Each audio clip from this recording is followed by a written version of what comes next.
자, 우리 함께 신앙 고백함으로 청년부 예배 하나님께 드리겠습니다. 사도신경으로 함께 신앙을 고백하겠습니다.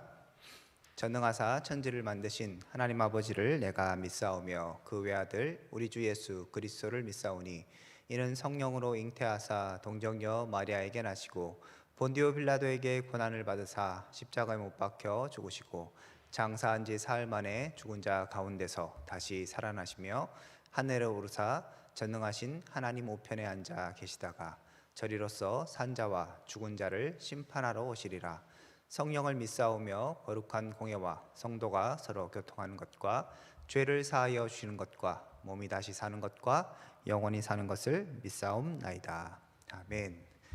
자, 우리 함께 볼 말씀 마태복음 13장 51절에서 58절입니다. 마태복음 13장 51절에서 58절입니다. 제가 읽도록 하겠습니다. 51절입니다. 이 모든 것을 깨달았느냐 하시니 대답하되 그러하오이다. 예수께서 이르시되 그러므로 천국의 제자된 서기관마다 마치 새 것과 옛 것을 그 곳간에서 내오는 집주인과 같으니라. 예수께서 이 모든 비유를 마치신 후에 그곳을 떠나서 고향으로 돌아가사 그들의 회당에서 가르치시니 그들이 놀라 이르되 이 사람의 지혜와 이런 능력이 어디서 났느냐? 이는 목수의 아들이 아니냐? 그의 어머니는 마리아, 그 형제들은 야고보, 요셉, 시몬, 유다라 하지 않느냐? 그 누이들은 다 우리와 함께 있지 아니하냐? 그런즉 이 사람의 모든 것이 어디서 났느냐 하고 예수를 배척한지라. 예수께서 그들에게 말씀하시되 선지자가 자기 고향과 자기 집 외에는 존경을 받지 않음이 없느니라 하시고 그들이 믿지 아니함으로 말미암아 거기서 많은 능력을 행하지 아니하시니라. 아멘. 자, 오늘 말씀은 이제 13장의 마무리 부분입니다. 우리 계속적으로 봤던 것처럼 천국의 비밀, 천국의 그 비유에 대해서 계속적으로 살펴봤었죠, 그죠? 그래서 네 가지 밭에 대한 비유, 그리고 알곡과 가라지에 대한 비유, 뭐 이런 등등의 비유들을 우리가 확인했습니다. 제자들은 여전히 이 비유를 깨닫지 못했지만 그래도 예수님께 물어봤습니다. 천국 복음은, 이 비밀은 제자들에게는, 하나님의 나라 백성들에게 허락되었지만 그렇지 않은 자들에게 허락되지 않았죠. 감춰져 있는 것이었습니다. 제자들에게는 이것을 깨달을 수 있는 특권들이 주어진 것이죠. 그래서 제자들이 예수님께 물었고 예수님께서 그 비유의 뜻에 대해서 이렇게 늘 설명을 해주셨습니다. 두 개의 비유에 대해서 예수님께서 설명을 해주셨죠. 자, 거기에 대해서 51절에 이 모든 것을 깨달았느냐 이렇게 물어보십니다. 그때 대답이 무엇입니까? 그렇습니다 하는 것이죠. 비유를 다 깨달았느냐? 그렇습니다. 앞에서 얘기가 이 천국의 비밀은 너희에게는 허락되었으나 그들에게는 아니다 라고 얘기했고요. 이 천국의 비밀, 하나님의 말씀의 씨앗을 깨닫는 자가 어떻게 된다고 하고 있습니까? 네 가지 땅의 비유에서는 좋은 땅에 뿌려진 그 씨가 30배, 60배, 100배 결실을 맺는다고 했었죠, 그죠? 그러니까 오늘 이 말씀에서 51절에 이 모든 것을 깨달았느냐 했을 때 깨달았습니다 한 얘기는 무엇입니까? 제자들이 곧 천국의 비밀을 아는 사람이고 허락받은 사람이고 또한 그들이 깨달았기 때문에 이제 이 말씀의 씨앗은 뿌려졌고 결국은 어떻게 될 것이라고 예상할 수 있습니까?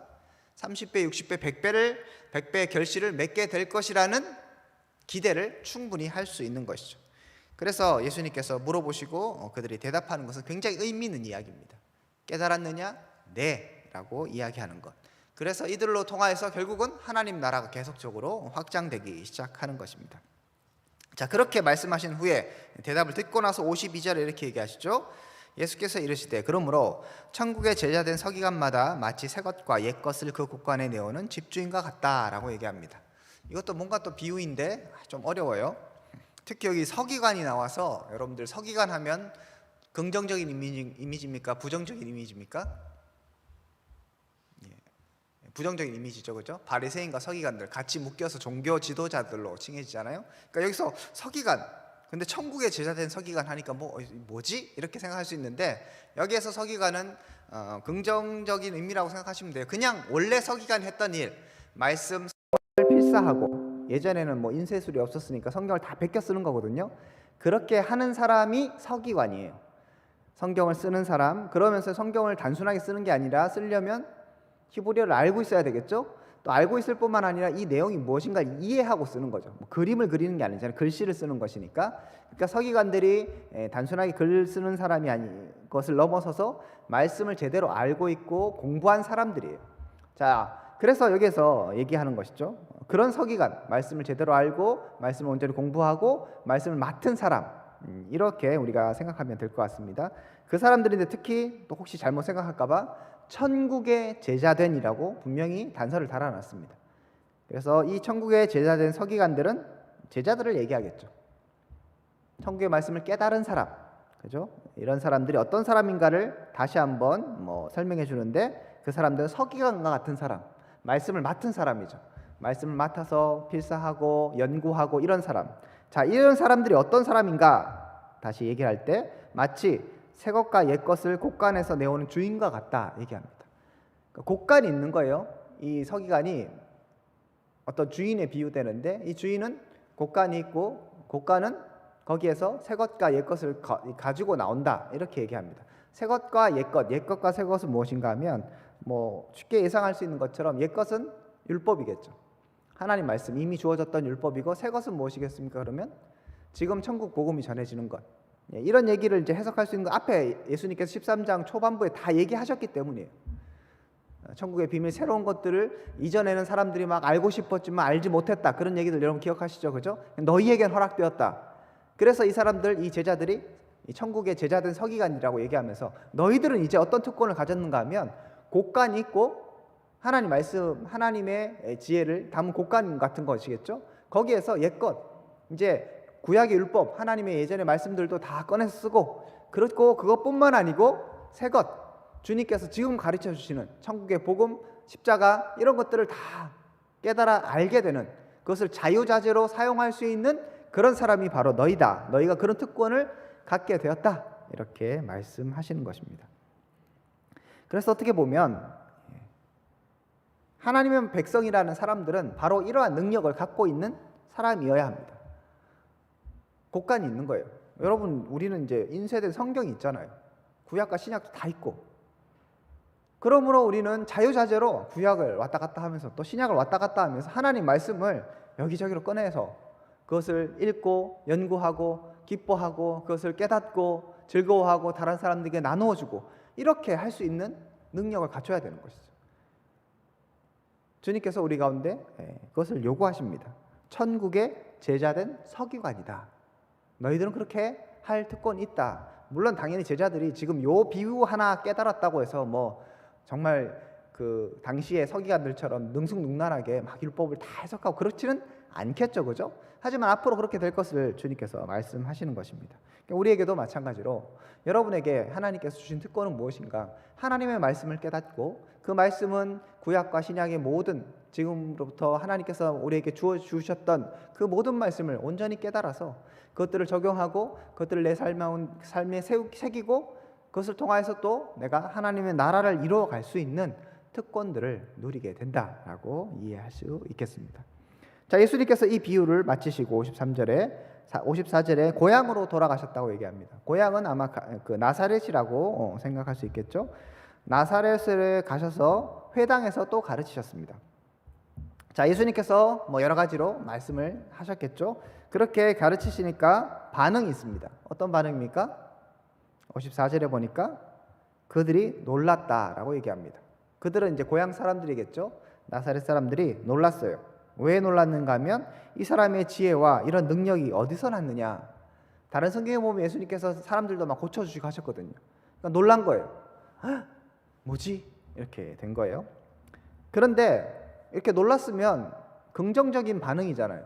예수님께서 말씀을 전해주셨어요. 그러니까 우와, 이런 지혜, 저 사람 말빨 좋네, 그런 얘기가 아니잖아요. 지금 이런 지혜와 능력이 어디서 났는가, 신기하다, 대단하다, 이런 이제 반응을 보이는 것이죠. 그렇게 여기까지 보면 긍정적인 것 같은데 이야기가 조금 이상하게 흘러갑니다. 55절에 보면 이는 그 목수의 아들이 아니냐. 이 목수는 아마 요셉이겠죠, 그죠? 목수의 아들이 아니냐. 그의 어머니는 마리아고 형제들은 야고보, 요셉, 시몬, 유다. 우리가 다 알고 있다는 것이죠. 그리고 그 누이들, 아마 누이들도 있었던 것 같아요. 예수님 배는 달랐겠죠, 그죠? 그렇지만 이렇게 누이들이 있었고 그 누이들이 우리와 함께 있지 아니하냐. 그러니까 시집 가서 자기네들이 이제 그 누이들과 같이 살고 있는 거예요. 그렇게 해서 우리가 그 집안과 지금 되게 가까운데 그 집안하고 그렇게 교류하고 있고 내가 그 사람 알고 있고 다 알고 있는데 우리 동네 사람인데 갑자기 예수님이 변한 거죠.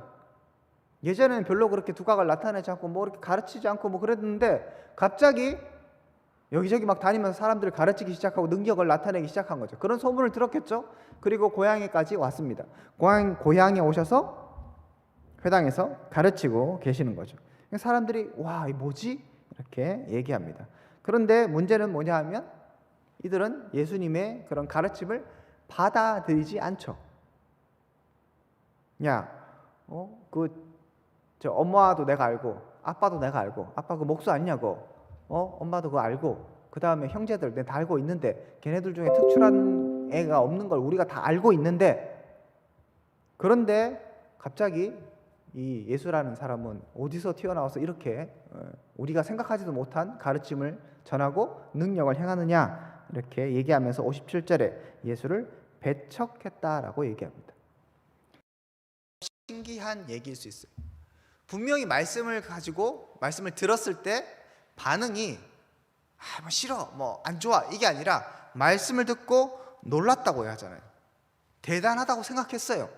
아, 이게 하나님의 말씀이구나 라고 그 지혜가 대단하구나 깨달았어요. 그런데 어떻게 합니까? 예수님을 배척하죠. 굉장히 특이한 반응입니다. 이런 반응을 볼 때 우리는 우리 자신을 좀 돌아봐야 합니다. 우리가 말씀을 들을 때 예를 들어 설교를 이렇게 듣는다고 했을 때 여러분 다 설교를 듣고 와, 설교 좋다, 아, 말씀 좋다, 거기에서 끝나는 것하고 정말 그 말씀을 따라 사는 건 다른 거라는 거죠.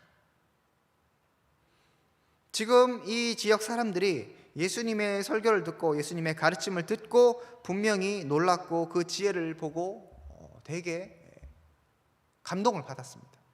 하지만 예수님을 배척합니다. 거기에 중요한 이유는 그들이 경험했던 것을 극복하지 못했기 때문입니다. 경험은 무엇입니까? 내가 그 예수의 아버지 요셉 다 알고 있고 엄마도 알고 지금 누이들은 우리하고 같이 살고 있는데 어디 지금 예수가 와서 웬 말이냐, 어디서 지금 저런 능력을 받았느냐, 이상하다, 받아들일 수 없다고 얘기하는 것이죠. 그 말씀 자체를 보지 않고 지금 무엇을 보는 것입니까? 예수님의 출신 배경, 예수님의 주위의 환경, 이것을 보는 거죠. 하나님의 말씀이 전해지는데 그 말씀 자체에 관심을 갖지 않고 다른 어떤 것에 자꾸 관심을 갖는 거예요. 그러니까 말씀 자체는 좋지만 그 말씀 자체는 진리라는 것을 인정하겠지만 그 말씀을 받아들이지 못하고 있는 것입니다. 다른 성경에 보면 예수님을 막 죽이려고까지 해요. 되게 막 기분이 나빠지거든요. 예수님 막 뭐라 하니까. 그래서 싸우고 막 이렇게 하거든요. 이렇게 지금 하나님께서 우리 가운데 분명한 중요한 메시지를 주고 계시는데 하나님의 말씀이 전해졌을 때 결국은 우리에게 필요한 것은 뭐냐면 나에게 있는 선입관을 극복하는 것이 필요합니다. 지금 이 나사렛 사람들이 내가 경험한 게 있다는 거죠. 내가 저 집안 경험했고 내가 저 사람들을 알고 있으니까 이런 메시지가 나올 수 없다고 그냥 단정해 버리는 거죠. 자기가 지금 경험했음에도 불구하고 지금 내가 경험한 것을 더 중요하게 생각하는 겁니다. 우리에게도 이런 모습이 있지 않습니까? 하나님의 말씀이 전해져요. 뭐 예를 들어 하나님 영광을 위해서 하십시오 했다고 칩시다. 아, 좋은 얘기야, 맞는 얘기야. 그런데 내 경험으로 볼 때 별로 아닌 것 같아. 왜? 나는 세상에 다른 더 좋은 것들이 많은 것 같거든. 내가 경험한 것들이 더 많은데 이런 것들이 더 좋은 것 같은데 뭐 하나님을 위해서 살고 그런 건 난 싫다, 이렇게 생각하면서 그냥 그 말씀을 배척해버리는 거죠. 결국 이렇게 가면 간단하게 얘기하면 하나님의 말씀과 나의 생각이 지금 대등한 위치를 이루고 있고, 아니 대등한 위치가 아니죠. 하나님의 말씀과 나의 생각에서 내 생각이 하나님의 생각을 지금 다 지배해 버리는 것이죠. 나의 경험이 하나님의 말씀을 지배하는 것이죠.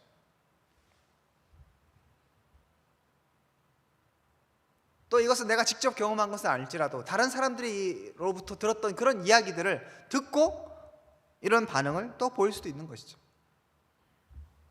사람들이 이거 좋더라, 돈이면 최고지, 그리고 내가 돈이 있어 보니까 정말 좋은 것 같아, 그렇게 해서 돈이 좋아, 돈이 너무 좋아 이렇게 생각하다가 하나님 말씀에 하나님과 재물을 겸하여 섬길 수 없다고 딱 얘기했을 때, 그때 도전은 받지만 어떻게 됩니까? 내가 이전에 경험했던, 그리고 내가 이전부터 들어왔던 그런 세상의 가치관들이 하나님 말씀을 집어삼키는 거예요. 그래서 하나님 말씀에 제대로 반응하지 못하게 하는 것입니다. 사실 우리가 무엇을 경험했으면 얼마나 경험했겠습니까? 이들이 지금 얘기하잖아요.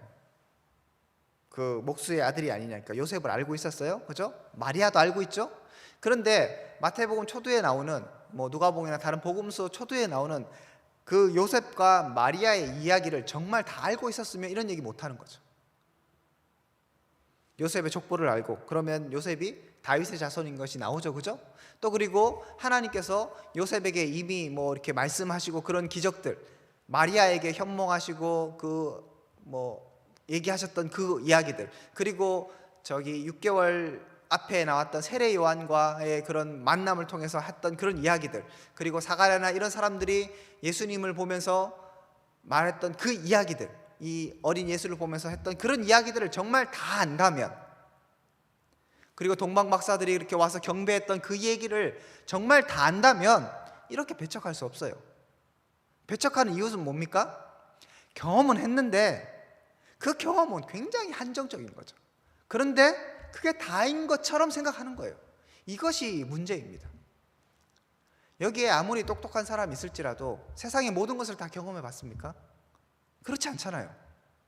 책을 읽어도 세상에 있는 책 다 읽어봤습니까? 못 읽어봤잖아요.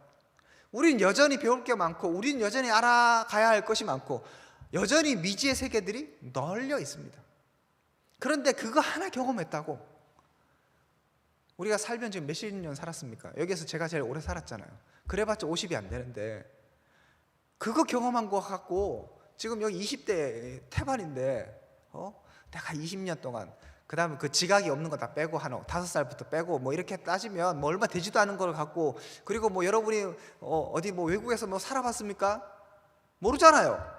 대한민국에, 물론 외국에 잠깐 갔다 온 그런 거 말고, 대한민국에 대구, 서울 사람들은 여기 광역시라고 인정 안 해줘요. 촌이라고 얘기하지. 서울 위안은 다 촌이라고 얘기하는데 여기에서 이렇게 막 살다가 뭘 알면 뭘 알겠냐고요. 경험했으면 뭘 알겠어요. 도대체 이 세상, 이 나라, 이 온 세계가 어떻게 돌아가는 것을 이해할 수 있습니까? 이해할 수 없습니다. 여러분이 경험하는 것이 얼마나 대단한 것이겠어요. 정말 티끌만도 안 되는 것이죠. 그런데 그 경험한 것, 내가 알고 있는 것, 소위 말해서 내가 깨달은 것이 전부인 양 생각하면서 하나님의 말씀이 선포될 때 그 말씀을 계속적으로 배척하고 배격하는 것이 혹시 우리의 모습 아니냐 말이죠.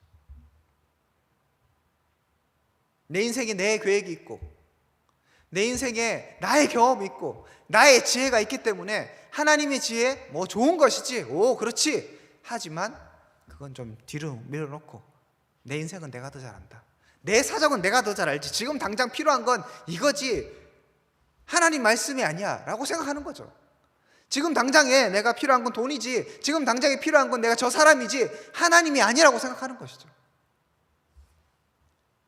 그렇게 우리의 경험과 우리의 지혜를 앞세워서 얼마나 하나님 말씀을 거부하며 살아왔습니까?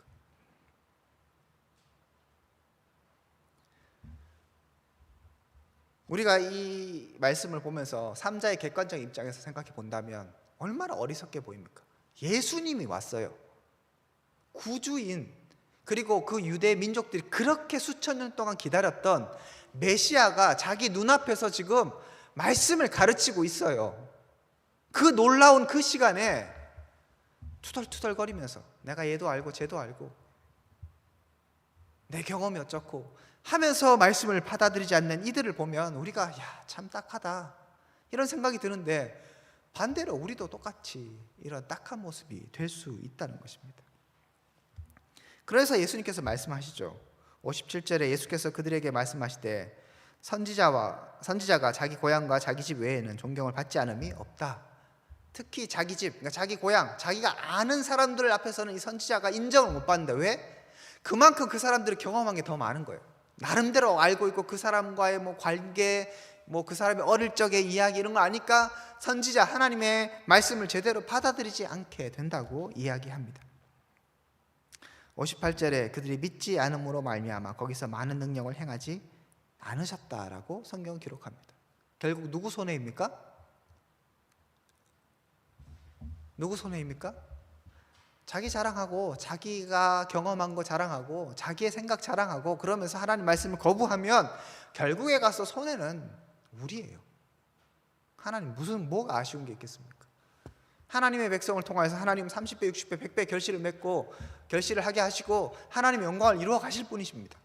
하나님은 실패하지 않으십니다. 그런데 결국은 하나님을 바라보지 못하고 자기가 그 말씀을 듣고 반응이 분명히 내면 속으로 왔음에도 불구하고 그것을 억누르고 내 경험을 내세우고 내 생각을 내세우게 될 때 하나님의 능력, 예수 그리스도의 능력을 많이 경험하지 못하는 거예요. 은혜를 경험하지 못하고 그냥 예수님 지나가시는 겁니다. 이 말씀이 우리 가운데 새로운 도전이 되길 바랍니다. 우리의 경험과 우리의 생각, 분명히 그것들이 뭐 나쁜 건 아닐 수 있어요. 하지만 하나님의 말씀에 앞서면 절대로 안 됩니다. 그리고 하나님의 말씀을 받아들이는데 걸림돌이 된다면 철저히 제거해야 합니다. 조금 더 나가면 내 감정도 마찬가지예요.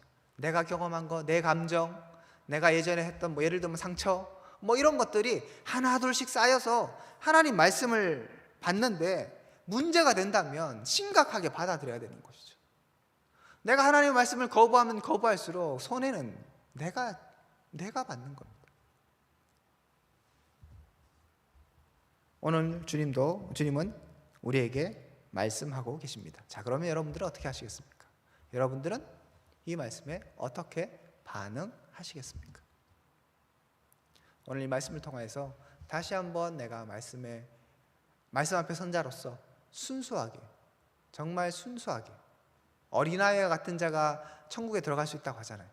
어린아이가 무엇입니까? 아빠 엄마가 얘기하는 건 다 믿잖아요. 그죠? 그래서 저도 그래서 제 아들 한 번씩 속이거든요. 다 믿으니까. 정말이에요? 아니야, 뻥이야. 그러면 막 또 짜증내고 그러거든요. 그러니까 순수하게 그냥 엄마 아빠 얘기를 그냥 받아들이는 거예요. 선입관이 없어요. 근데 여러분 이제 지금 이 정도 크면 엄마 아빠 말 안 듣잖아요. 왜요? 근데 내가 하고 싶은 게 더 많은 거지. 그리고 내가 경험한 게 나름대로 있는 거죠. 그리고 뭐 인간의 엄마 아빠는 인간적으로 봤을 때 틀릴 때도 있잖아요. 그죠? 그러니까 또 덜 못 믿기도 하겠고, 이렇게 해서 받아들이지 못하는 것이 우리의 현실인 거와 마찬가지입니다. 그렇지만 우리는 하나님 앞에서 어린아이와 같은 자가 되어야 합니다. 하나님 앞에서 순수하고 순결하게. 그래서 주님이 말씀하시는 것이라면, 이 성경에 있는 것이라면, 제 얘기가 아니라 하나님의 말씀에 있는 것이라면 그 말씀을 온전히 받아들이고 그 말씀을 따라 사는 믿음의 백성들 될 수 있기를 주님의 이름으로 축복드립니다. 자, 같이 기도하겠습니다. 하나님 감사합니다. 우리 마음이 가리워지지 않기를 원합니다. 우리의 마음이 온전히 주만 바라볼 수 있기를 원합니다. 헛된 것들을 다 내려놓고, 우리의 경험을 내려놓고, 우리의 지혜를 내려놓고 주의 말씀에 근거하여 살아갈 수 있는 우리 한 사람 한 사람 될 수 있도록 은혜를 베풀어 주시옵소서. 이제는 주 예수 그리스도의 은혜와 하나님의 사랑과 성령님의 교통하심이 오늘 말씀을 통하여서 다시 한번 주님을 바라보고 또 주의 말씀을 온전히 받아들이기로 소망하고 결단하는 하나님의 백성들 가운데 지금으로부터 영원토록 함께 있을지어다. 아멘.